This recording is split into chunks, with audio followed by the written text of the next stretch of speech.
इथं आज आपण बनवणार आहोत हाय प्रोटीन ब्रेकफास्टसाठी खूपच हेल्दी रेसिपी। हे बघा, इथं मी हे चणा घेतलेला आहे आणि चणा हे 7 ते 8 तासासाठी भिजवत ठेवलं होतं। आता हे भिजलेलं चणामधलं आपल्याला पाणी काढून आणायचं आहे। एक मिक्सरचं भांडं घेऊयात आणि त्यामध्ये हे भिजलेलं चणा घालूयात। झटपट रेसिपी बनतं। सकाळी उठल्यानंतर काय बनवावं मुलांना हे प्रश्न सगळ्यांनाच पडतो, तर असं एक तुम्ही हेल्दी रेसिपीसुद्धा बनवू शकता। आता आपण यामध्ये घालूयात हिरवी मिरची। त्याचबरोबर इथं मी ओला नारळ घेतलेला आहे। हे ऑप्शनल आहे, पाहिजे तर घालू शकता किंवा स्किपसुद्धा करू शकता, पण घातल्यानं खूपच चांगलं आपलं रेसिपी बनवून रेडी होतं। टेस्ट अमेझिंग लागतं। त्याचबरोबर ह्यामध्ये घालूयात थोडीशी कोथिंबीर। ह्यामध्ये थोडंसं आपल्याला पाणी घालायचं आहे आणि ह्याला आपण चांगलं वाटून घेऊयात। इथे तुम्ही बघू शकता, ह्या पद्धतीने आपल्याला हे वाटून घ्यायचं होतं। खूपच बारीक असं हे वाटून घेतलेलं आहे। इथे तुम्ही बघू शकता टेक्स्चर। आता ह्यामध्ये साधारण 1/4 कप इतकं आपल्याला बेसन घ्यायचं आहे आणि त्याचबरोबर एक अर्धा वाटी आपल्याला रवा घ्यायचा आहे। जे आपलं बॉम्बे रवा असतं ना उपीटचं, तेच घ्यायचं आहे। जर तुमच्याकडे चिरोटी रवा असेल, बारीक रवा असेल, ते सुद्धा तुम्ही ह्यामध्ये घालू शकता। आता ह्यामध्ये घालूयात दही। साधारण इथं मी 2 चमचा इतकं दही घेतलेलं आहे आणि हे मोठं स्पून असल्यामुळं 1 स्पून मी इथं घेतलेलं आहे। उपीट खायच्या स्पूननं बघायला गेलं तर 3 चमचा इतकं इथं मी दह्याचा वापर केलेला आहे। आता घालूयात चवीपुरतं मीठ, थोडंसं पाणी आणि परत एकदा आपल्याला हे बारीक असं वाटून घ्यायचं आहे।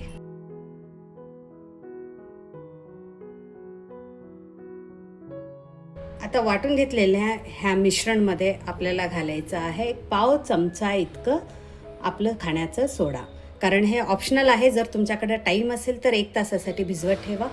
टाईम नसेल आणि इन्स्टंट बनवणार असाल तर फक्त 1/2 चमचा इतकंच आपल्याला इथं खाण्याचा सोड्याचा वापर करायचा आहे। चांगलं आपल्याला फेटून घ्यायचं आहे।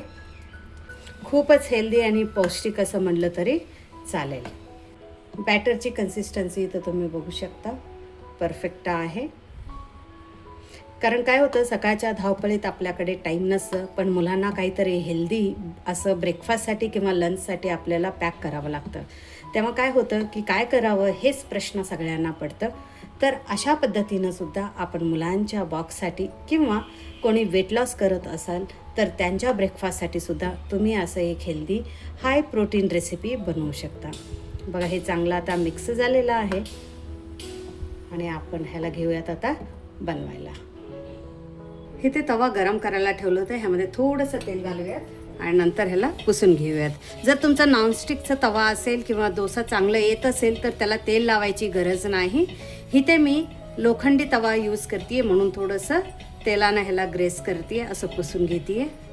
नंतर तवा गरम झाल्यावर असं पाणी घालून एकदा पुसून घेऊयात। परफेक्ट।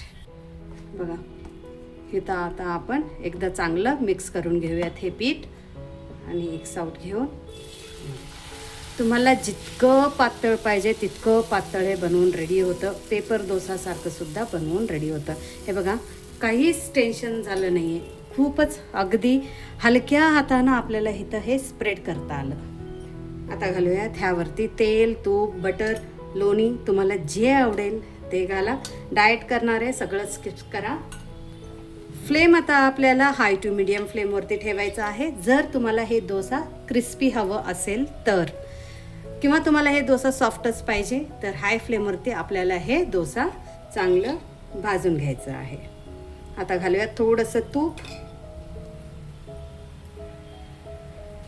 हे टेक्स्चर बघून कोणी म्हणणार नाही की हे डोसा आपण इन्स्टंट बनवलंय। इतकं हाय प्रोटीन हेल्दी रेसिपी, जसं की मी म्हणलं की वेट लॉस करणारे लोणी, तूप, तेल सगळं स्किप करा। डायरेक्ट डोसा बनवून चटणीसोबत एन्जॉय करा।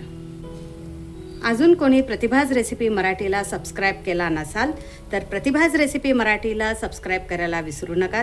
अशाच नवनवीन रेसिपीसोबत आपण भेटत राहूयात आपल्या प्रतिभाज रेसिपी मराठीमध्ये। इथे तुम्ही बघू शकता कलरसुद्धा चेंज होतो आहे. आणि त्याचबरोबर जसं जसं आपलं डोसा भाजेल तसं आपोआप हे जे काटा असतात ना, हे बघा आरामात वरती येईल. बघितलं? सुपर. आता आपण ह्याला घालूयात फिरवून. तुम्हाला पाहिजे तर फिरून घाला किंवा असं सुद्धा तुम्ही हे खाऊ शकता. इथे तुम्ही कलर बघू शकता, काय सुरेख किती सुंदर ह्याचं कलर आलेला आहे. सुपर. वाव. कोण म्हणेल ह्याला इन्स्टंट डोसा. बघितलं? दरवेळी डोसा घालायच्या आधी आपल्याला ह्याला पाण्यानं असं संपवून घ्यायचं आहे आणि ह्याला पुसून घेऊयात. कारण काय होतं, असं केल्यानं तव्याचं टेम्परेचर कमी होतं, त्याचबरोबर डोसा क्रिस्पीसुद्धा होतं. आता परत आपण ह्याला चांगलं फिरूयात आणि एक साऊट घेऊयात आणि घालूयात. हे बघा, मी क्लोजअपनं सुद्धा तुम्हाला दाखवते किती छान आपलं डोसा येतं. सुपर. इथं मी सेट डोसासारखं घालून घेतलेली आहे. फ्लेम आपल्याला मीडियम फ्लेमवरती ठेवायचं आहे. परत घालूयात तेल.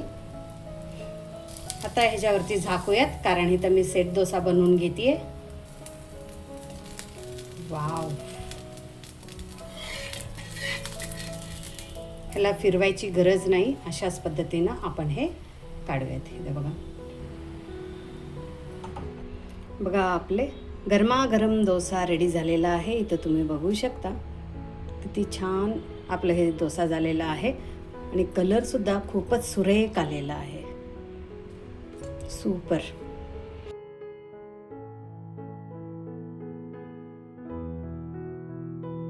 डोसा प्रिय जे कोण आहेत त्यांच्यासाठी हे एक डोसाचं व्हरायटी म्हणलं तरी चालेल. आणि हे बघा, तुम्हाला पाहिजे तितकं तुम्ही पातळ इथं हे डोसा बनवू शकता. डोसासोबत सर्व करूयात इथं नारळाची चटणी. कशी वाटली तुम्हाला आजची ही इन्स्टंट डोशाची व्हरायटी ते नक्की करून सांगा. जर तुम्ही सुद्धा अशा पद्धतीनं डोसाचीच व्हरायटी बनवत असाल तर तुम्ही कोणत्या पद्धतीने बनवता ते सुद्धा मला कमेंट करून सांगायला विसरू नका.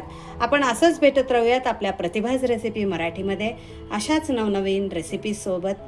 थँक्यू.